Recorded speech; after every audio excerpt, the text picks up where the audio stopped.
tarde, eu sou a Paula Beatriz, sou aluna do sexto período do curso de Pedagogia do UniSMG.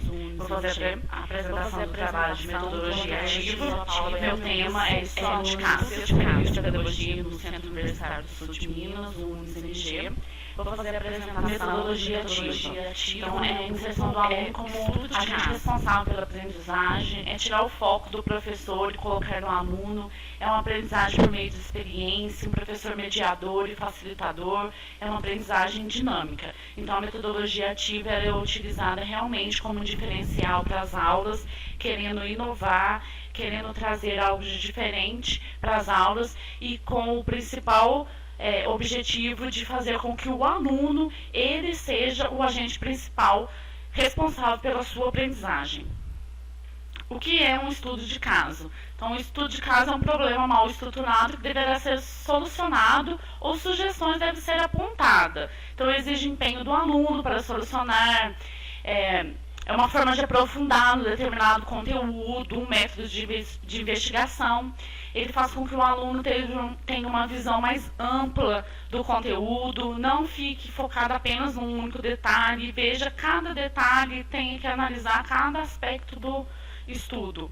Ela pode ser um caso real ou um caso fictício, ela pode ser criada pelo próprio professor, utilizando alguma história, algum conto, ou ela pode utilizar um que já esteja pronto.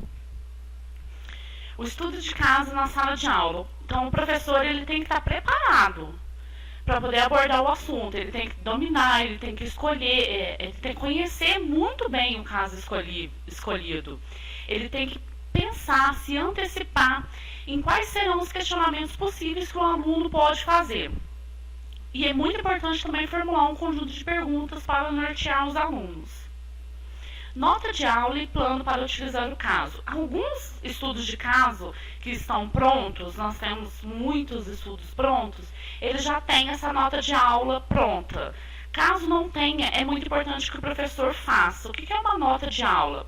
Ela deve conter o resumo do caso, o objetivo de aprendizagem, um conjunto de perguntas, é um esboço com a discussão, como a discussão poderia se desenvolver, dicas para ajudar os alunos a chegarem à solução. Então, tem que ter um resumo para nortear, para poder deixar com que o professor também se sinta muito à vontade com o conteúdo e deixe os alunos também muito à vontade. Esse recurso facilita muito o trabalho do professor e ele também ajuda o professor a alcançar realmente os objetivos de aprendizagem que ele espera alcançar com esse estudo de caso. Então, se ele preparar bem essa nota de aula, ele vai facilitar muito o seu trabalho e vai ajudar muito com que os objetivos sejam alcançados. A escolha do estudo de caso. Então, foi escolhida uma história infantil de Minéia Pacheco, A Boneca de Amanda, para trabalhar com as crianças o consumismo desnecessário e a doação, entendendo que na nossa sociedade existem crianças carentes que não possuem a mesma infância que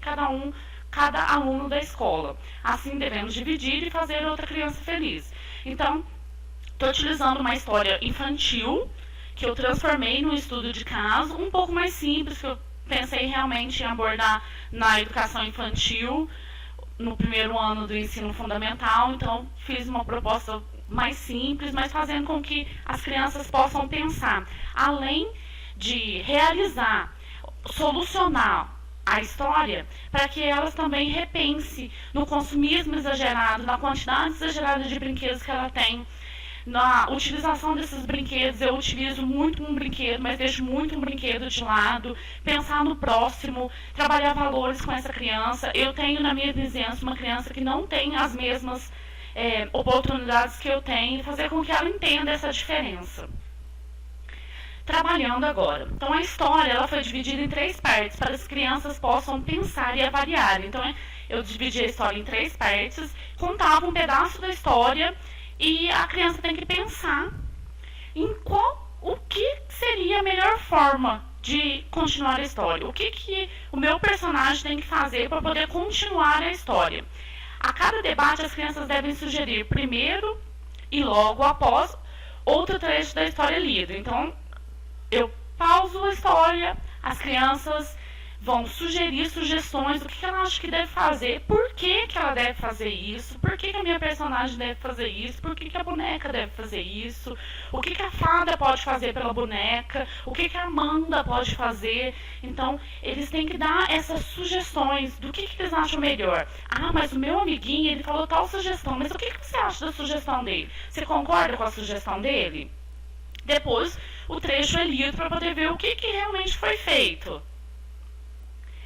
As crianças, elas devem solucionar os problemas da história. Mas essa história se repete na casa de vocês? Algumas perguntas são propostas. Então, são algumas perguntas para poder pensar depois de todo o estudo realizado. Né? Você cuida bem dos seus brinquedos? Qual que é o cuidado que eu tenho? Esse brinquedo custou dinheiro, seu papai e sua mamãe trabalharam muito para poder conseguir comprar esse brinquedo. Como que eu valorizo esse trabalho do meu papai e da minha mamãe? Você tem brinquedo esquecido na sua casa, que fica no canto, eu não brinco mais, eu não ligo mais para ele, mas ele fica lá, guardado? Brinquedos que você não usa mais. O que você faz com esse brinquedo que você não usa mais? O que você acha que deve fazer com este brinquedo?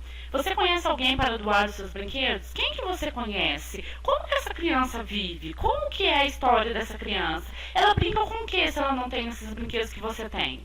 Então, é para trabalhar realmente um pouquinho dos valores e um pouquinho do olhar ao próximo nessas crianças.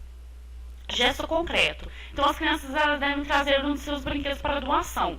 Mas não é só trazer, elas têm que preparar esse brinquedo. Então, ela tem que fazer um desenho sobre o brinquedo. Vamos fazer um desenho de como que você brincava, o que você fazia com esse brinquedo. Faça um desenho de uma história sua com esse brinquedo. Depois ela deve escrever no cartão para essa criança que irá receber. Fazer o embrulho, juntando o cartão, o desenho, o brinquedo, para levar esse brinquedo para doação. Finalizando, o estudo de caso faz com que a criança analise a história para sugerir quais os melhores caminhos. Então, ela busca um caminho, ela busca uma solução, ela analisa a história, ela analisa os dois lados, a vida da boneca, a vida da criança, o que está acontecendo. Ela faz com que a criança pense na situação da boneca, de ser esquecida, e da menina em guardar com carinho seus brinquedos. A boneca, ela realmente foi esquecida lá no canto, ela não lembrava mais da boneca. Ah, mas a boneca foi um presente que ela ganhou, então ela guarda com carinho, porque ela gosta daquela pessoa que deu o brinquedo. Mas se eu doar esse brinquedo, a pessoa que me deu de presente, será que ela vai ficar realmente triste se eu contar para ela que eu estou dando esse brinquedo para uma criança que não tem a mesma oportunidade que eu? Será que realmente ela vai ficar triste? Faz com que a criança repensar se guardar o brinquedo sem usar é a melhor escolha. Trabalha valores e conscientização. A história infantil, ela foi retirada de um link abaixo que foi fazendo uma pesquisa. Eu não queria pegar um estudo de caso pronto, eu queria aproveitar uma história infantil, uma história que interessasse a ele, uma história que é parte do cotidiano deles, para que realmente essa história fizesse parte da vida deles. Então, por isso eu peguei uma história infantil e tentei fazer com que ela se transformasse num estudo de caso um pouco mais simples para a educação infantil. Pontos de debate, de que forma a fada... São os pontos que eu dividi a história. Então, tá aqui o link da história. Então, eu dividi ela em 3 pontos. Eu conto a história até o momento em que a fada, ela conversa com a boneca, e a boneca tá triste, ela quer saber por que a boneca tá triste. E a boneca explica porque ela é esquecida, ela não tá mais junto com a sua dona. Então, por isso que ela tá triste e que ela gostaria muito que a dona dela brincasse novamente com ela. Então, o que a fada pode fazer para ajudar a boneca? O que deve fazer? Como que eu soluciono esse problema de tantos brinquedos esquecidos? Vou pensar em como que a boneca se sente. A segunda parada é como a boneca e a Amanda devem resolver o problema de tantos brinquedos. Então, a boneca, ela vai ganhar vida por um dia e vai conversar com a Amanda. Então, ela vai falar para a Amanda que ela está esquecida, que ela tem muitos brinquedos, mas que ela fica triste porque ela não brinca mais com ela. Então, a Amanda diz que todos os brinquedos dela são ganhados por pessoas que ela gosta muito e que ela guarda com muito carinho. Então, como solucionar esse problema de tantos brinquedos lá deixados de lado? É correto deixar esse brinquedo deixado de lado? Vou fazer uma outra proposta para as crianças.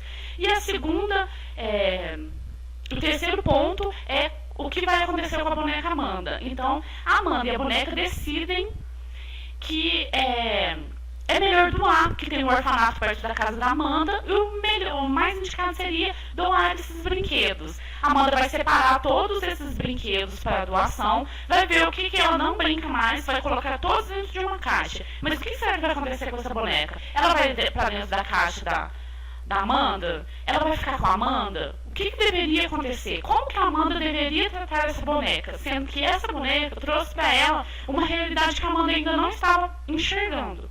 Então, esses são os 3 pontos que eu vou parar com a criança para que a criança pense. No final da história, a Amanda deixa a boneca separada em cima da cama dela, num local especial. Obrigada. Foi um trabalho muito importante. Metodologia ativa é um diferencial na educação de hoje. Nós não podemos mais ficar pensando que o professor ele transmite conhecimento. Não é mais assim. Então, nós precisamos inovar, nós precisamos mudar. Chegou o momento em que ou você muda ou você realmente não é mais um professor. Eu separei uma frase de Rubens Alves que fala muito bem sobre isso. Escola que são asas, elas não amam pássaros engaiolados.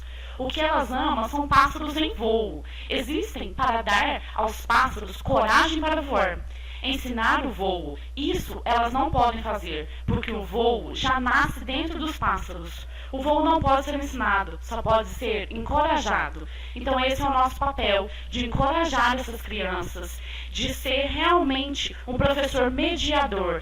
Não pensar que o conhecimento está apenas em mim, porque ele não está. Ele está no mundo, ele está no voo livre de cada criança. E a criança tem sim todas as ferramentas necessárias para poder fazer esse voo livre. Só basta que a gente mostre para essa criança o quanto ela é competente. Muito obrigada a todos.